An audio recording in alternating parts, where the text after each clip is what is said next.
జగదానందకారుడు ఆదిపురుషుడు రఘునందనుడు మర్యాద పురుషోత్తముడు శ్రీరాముడి జన్మదినాన్ని పురస్కరించుకొని జరిపే శ్రీరామనవమి వేడుకలు జిల్లాలో కండుల పండుగగా సాగాయి. శ్రీరామనవమి పర్వదినం సందర్భంగా రామాలయాలు జనభక్త సంద్రంగా మారాయి. ఇక బుధవారం ఉదయం నుంచే వేలాదిగా తరలివచ్చిన భక్తుల సమక్షంలో ప్రత్యేక పూజాది కార్యక్రమాలు నిర్వహించారు. ఆలయ అర్చకులు ముహూర్తం సమయానికి శ్రీ సీతారాముల కళ్యాణ ఘట్టాన్ని అత్యంత వైభవపేతంగా జరిపారు. శ్రీ సీతారాముల ఉత్సవమూర్తులకు ఆనందంగా అలంకరించి భక్తులు కన్నులారా వీక్షిస్తుండగా కళ్యాణ వేడుకలను శాస్త్రోక్తంగా నిర్వహించి భక్త కోటికి అమితానందాన్ని పంపించారు.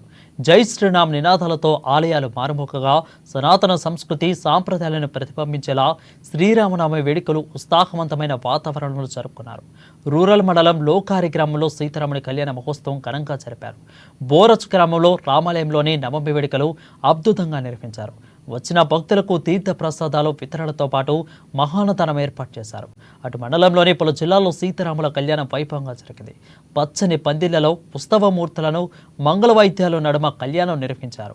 విందు భోజనాలు కూడా ఏర్పాటు చేశారు.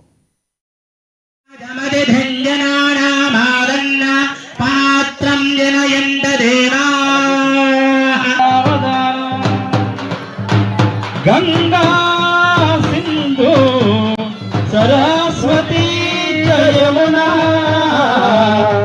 నవగ్రహ దేవతా మంత్రహవనం కరిష్యే. ఓం ఆ కృష్ణేన రజతా వర్తమానో నివేద్యన్నమృతం మర్గ్యం హిరణ్యేన దుర్గారదేనా దేవ